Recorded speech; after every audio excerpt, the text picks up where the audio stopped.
evening, we bring you the latest in the world of sports. I'm Paolo Del Rosario. And we give you conversations you want to hear from favorite icons and athletes. I'm Jet Manuel. And in tonight's game plan, we'll find out more about the exciting lakas ng tatlo energy that the PBA 3x3 promises with Larry Fonacier, Tonino Gonzaga, and Chris de Chavez. Plus, we'll also take a trip down UAAP memory lane to talk about their favorite moments playing for the Ateneo Blue Eagles. And Philippine men's volleyball action is coming back soon. We'll talk to Global Remit's Joven De La Vega, Ron Medalla, and Josh Villanueva live. Buckle up, sports fans. Let's get in the game. Ramdam na natin ang lakas ng tatlo as we participate a brand new PBA action on November 20. Joining us tonight are 3 players from 3 of the 13 teams to share what we can expect from the much-awaited PBA 3x3 season. Welcome to the game and good evening to you guys. Larry Fonacier of Cavitex, Tonino Gonzaga of the Meralco Bolts, and Chris de Chavez of Platinum Karaoke. Good evening, guys. Good evening, Hey, what's up, guys? Thanks for having us. Evening, Jet. It's nice to have you on the show. And I want to start, of course, with the kuya of the group, Kuya Larry Fonacier. I want to get your thoughts initially, the PBA 3x3. How excited are you? Ito na, papasok ka, maglalaro ka for the 3x3 tournament. Hi, Jet. Thanks for having me. I think I'm more of a kuya here.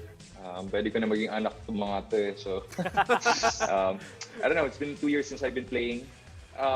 Actually, mahirap, no? It's mahirap yung training na. Mahirap makisabay sa mga bata. No? But I'm forced to expand my game and to reinvent myself again. So, it's interesting. Looking forward to this.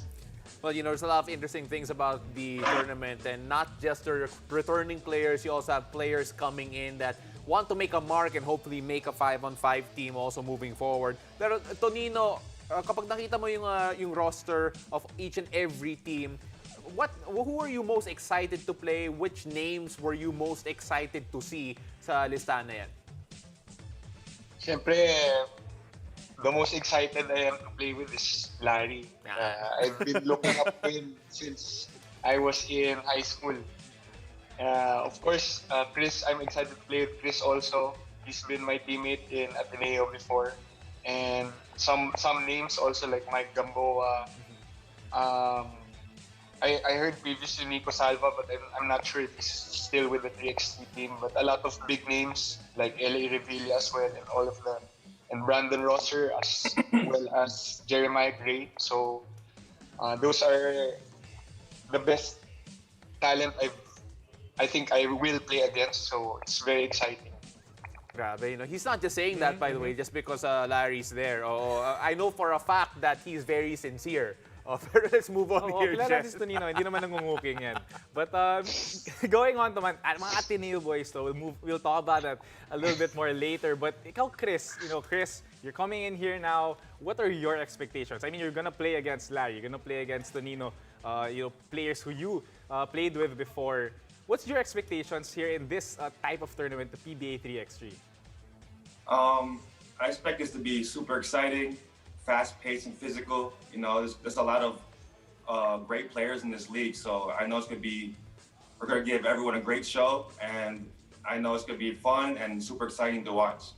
Yeah, you know, we were talking about some of the matchups, some of the names that are going to come out here. And specifically, Larry, someone already called you out and excited to play you daw. Si Dylan Ababu, ready to face off with you again. Kagabi sinabi niya yun. I mean, like, when you know that you can basically get on the floor again with old friends, old opponents, how does that make you feel? And are you excited also to play Dylan Ababu? Oh, definitely. Dylan's one of my favorite teammates back in TNT, no? So, yeah, looking forward to see him. He had a great time there, and request ko lang sa inyo mga bata, no? Don't go too hard on me, ha? Hindi kayo masyadong Magaling. excited na, please, ha? May pamilya ako, mahirap, may I like the fact that you have to bring that out in front of them, in front of our audience. Na dahan-dahan sila sa'yo, but pagdating sa court, alam natin ibang usapan yan. But ikaw, Tonino, you have that experience. You played 3x3 before. You know what it's like. You know the game. You know what to expect. But what do you think will be different na ito naman ang PBA 3x3?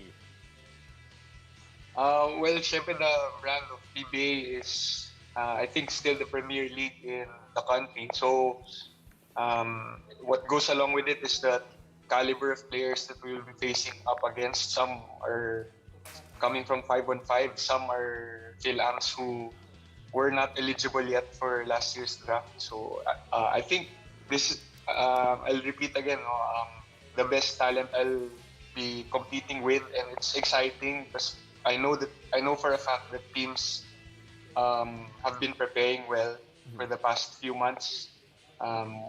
Be it sa Zoom lang kasi hindi pa pwede magano, or recently sa mga practices na.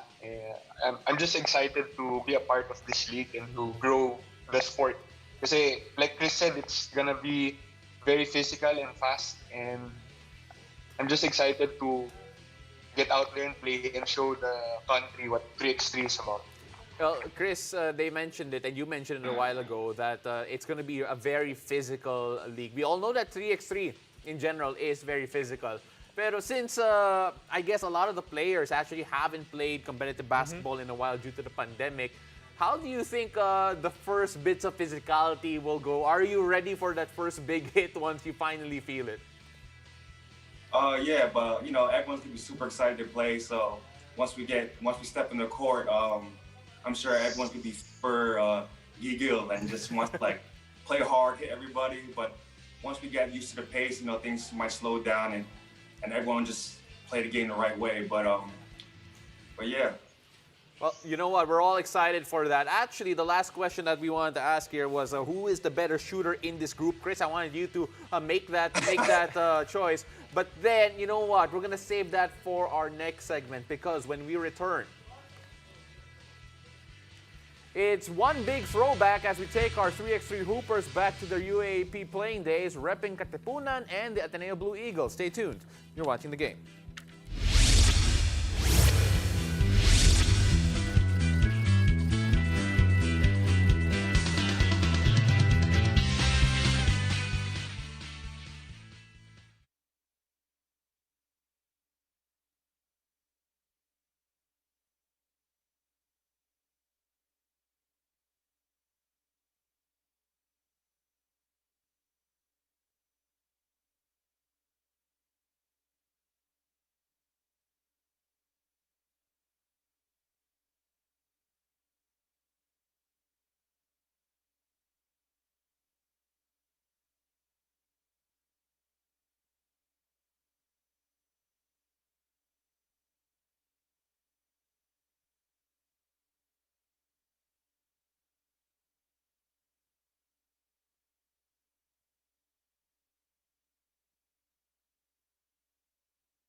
Welcome to the game. I'm Pablo Del Rosario. Ask any pro hooper in the country who went through the UAAP, and they'll tell you no matter how many years pass, college ball will always hold a special place in their hearts. The same can be said for our PBA 3x3 hoopers tonight, who collected their fair share of memories and championships, repping Ateneo's blue and white. Still with us for one big throwback to their UAAP playing days, we have Larry Fonacier, Tonino Gonzaga, and Chris de Chavez. Gentlemen, thank you for staying on with us, and we're going to start off first with the kuya of the group here, Larry. Larry, it's funny because more and more people are seeing throwback games right now on the Varsity channel, and a lot of people still remember, or now fondly remember, the 2002 championship season in the UAAP. Is there anything in that particular year that stands out to you the most, apart from the championship itself, that made you feel that it really was something special para sa Ateneo?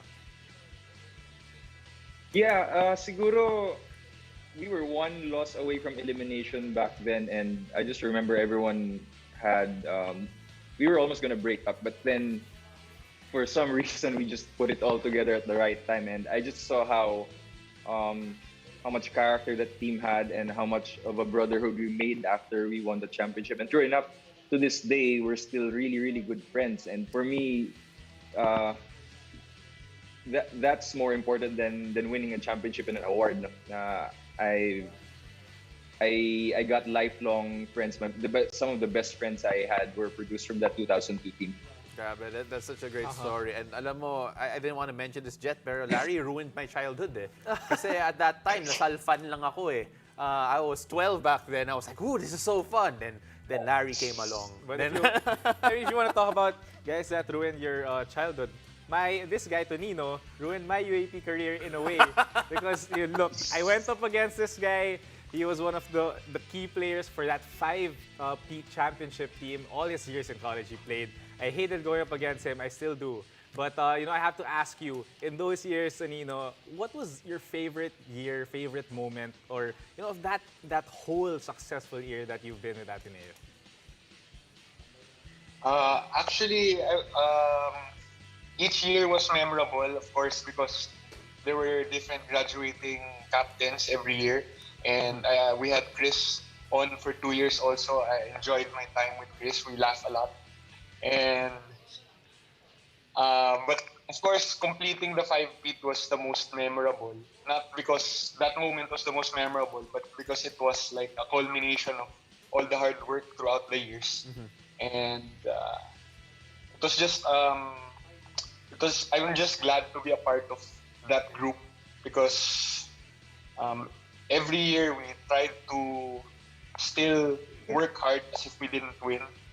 And I'm glad that what Larry said a while ago was true also for me. I've made friends like Chris that I will never forget, especially now that we're gonna play against each other. Well, it's going to be interesting. I want to see all of you on the court against each other for sure, and we're going to get that with the PBA 3x3. But Chris, you're part of successful teams as well, and there just seems to be some sort of magic with Ateneo teams when they are favored, or when they do feel like it's their season to lose because they're just so stacked, so well coached. How is that feeling being part of it? And can you explain to us what that magic is that makes you guys seem, from the outside looking in, so invincible? First of all, I'm just super blessed to be part of great teams like that. Great coaches, great teammates. But I mean, there's really no magic into it. It's just a lot of hard work, a lot of dedication, a lot of patience, and just I see that we put a lot of credit towards Coach Norman, because he really gelled our team together. We had a lot of different personalities, different backgrounds, but for some reason, we all meshed, and we got a couple of championships along the way.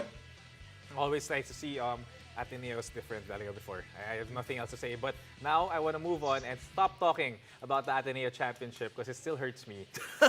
But I want to move on naman. Kuya Larry, you know what? Talking about other guys, who in your time in the UAAP were you like yung favorite opponent?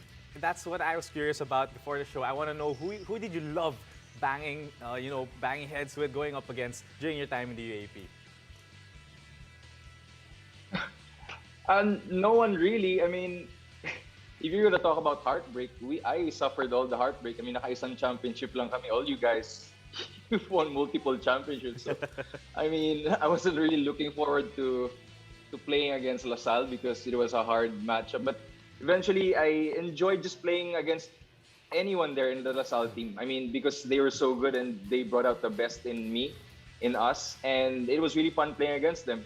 They were pressing the whole game, so it was just free flowing, and we didn't have to call any plays. So more than any rivals or favorite opponent, it was just looking forward to playing against that great team. Absolutely, I love that answer. And of course, Tonino and Chris, we actually have your answers already on record here. So if you change your answers, we'd know. So Chris, we're gonna go with you first. Who was your favorite rival? My favorite rival. I mean, I didn't play that much, but I would say I love to watch my teammate Dylan Nababu. Dylan was just amazing at his prime. So watching him was amazing, and also our other teammate Joshua Webb, the Spider. He was. It's always fun to go against. I have great stories about him. He was my classmate throughout high school and college. So yeah, we'll get that. We'll get to that he has after a new the call. nickname, the Dragon. Yeah, he does. He has a new name, the Dragon. Yeah, the Dragon. All right, I want to know why, but then this might last too long. And Tonino, Yeah, it might last too long, but yeah. Tonino, ikaw naman, your rivals are? I really liked going up against FEU before with R.R. Garcia and Dennis Romeo.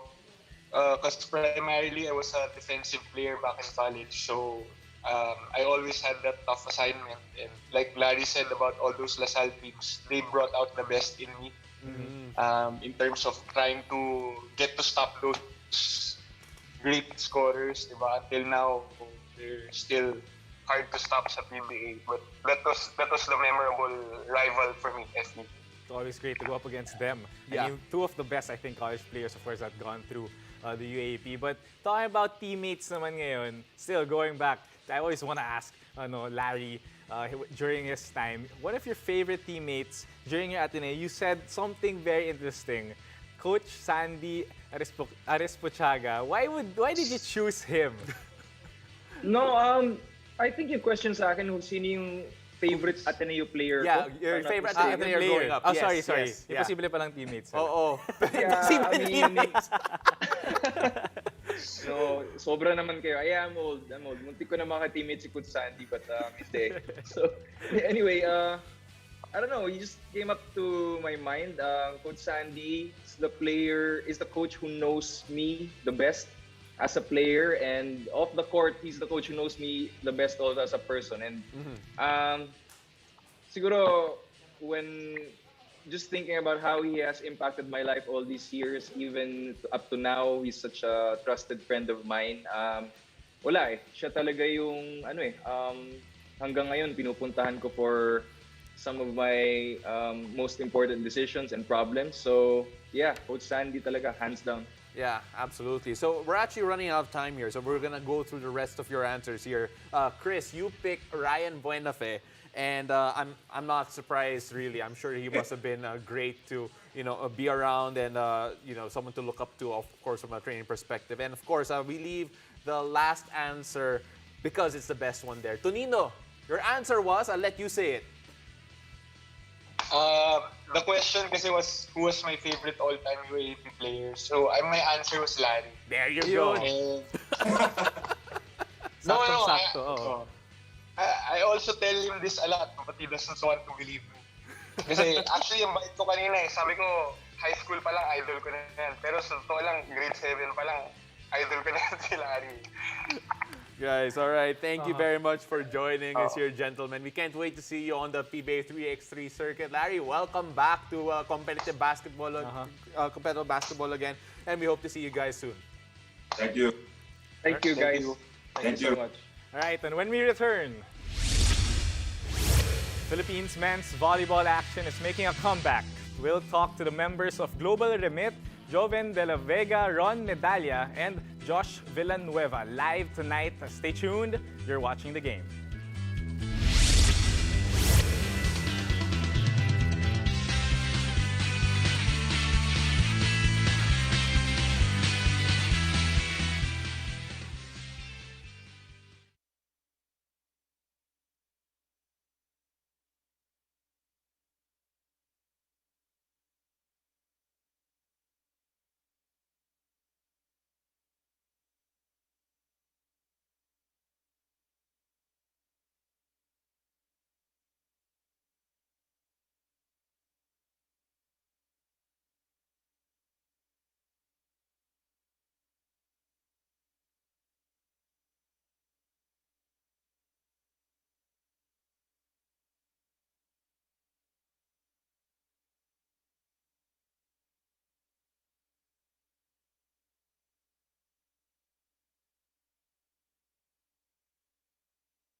Welcome back to the game. Philippines men's volleyball action is restarting with a big comeback through the Philippine National Volleyball Federation Champions League. And joining us tonight are Global Remits captain Joven De La Vega and wing spiker Ron Medalla, who are in their Zambales training bubble. And also with us is another wing spiker of Global Remit, Josh Villanueva, who is here in Manila. Gentlemen, welcome to the game. Hello, everybody. Hi, good evening. Hello, good evening. Good evening. Unang-una, Josh, why are you still in Manila? Nasa Zambales na sila eh. Ba't ka late? Actually, dapat habol ako last week pero ay kailangan kong i-move for a bit. So bali Friday pa ako papasok kasi I need to finish some stuff muna before I go to Zambales. Okay, so, okay, sige. Understandable. Hahabol sila. So yung mga nasa bubble naman, so si Joven and Ron. I mean, Joven, I'll start with you. How excited are you to get back into the men's volleyball action? So yun nga, since na matagal na na-stop yung volleyball and then focus on sa work namin, for example sila and then sa amin din, sa part namin. So medyo mahirap pero ngayon sa ano pa lang kami, doon pa lang kami sa stage na mag-a-adjust. Pero sa ngayon, excited kami na makalaro ulit sa Champions League. Ron, pa-describe naman yung first training session nyo. Kasi syempre, it's been a while since men's volleyball has been played. Pero how was the first training session like in terms of yung gigil, in terms of yung excitement to finally get back on the court? Syempre po at first yung excitement nandyan, but yun nga, yung nakakapanibago talaga. Actually, lahat kami, karamihan, yung katawan namin is sobrang sakit talaga. But yeah, kahit kailangan talaga mag-push kasi syempre love din namin yung ginagawa namin. And yun nga, enjoy din naman kami. So push lang talaga. Oh, we're excited also to watch you guys. Tiisin na lang natin ang pagod na pagdadaanan nyo para sa training na ito. But balik naman ako sa'yo, Josh. I mean, papunta nga ngayon dun sa Zambales. How excited are you to finally join, to get back, and to compete against former opponents before? Well, sobrang excited kasi hindi ko rin ma-imagine or like I never thought na makakabalik ako to play volleyball kasi last competitive volleyball ko was 2019.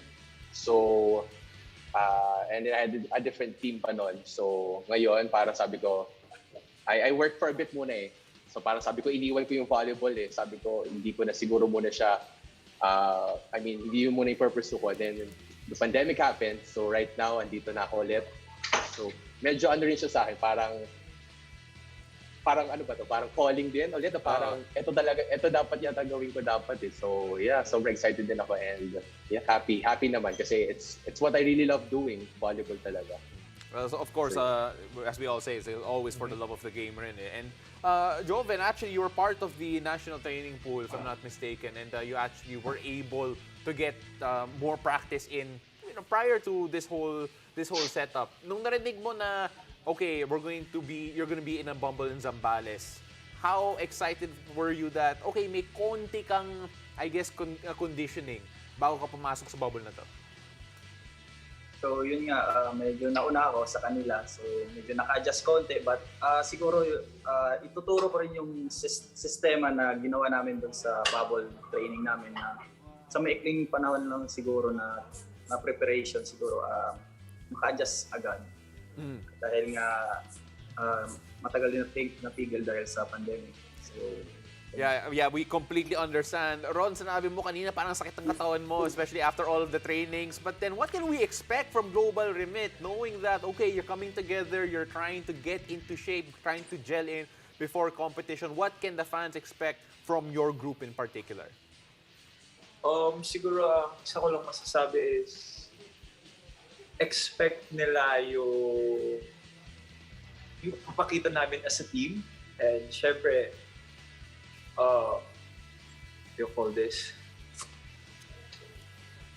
Siguro makikita nila lahat ng efforts namin during training. Ibibigay namin yung best namin para ipakita sa mga tao kung ano yung kakayahan namin and yung talent na meron kami.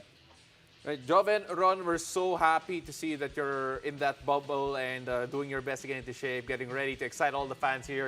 And then, of course, Josh, humabol ka, ha? We're waiting for you too. Yes, habol naman. Kailangan mag-training. Oo, kailangan talaga. All right, my friends, stay safe, stay healthy, and we can't wait to see you in action soon. Thanks. And thank you for joining us tonight. I'm Jet Manuel. I'm Paulo de Rosario. This has been The Game.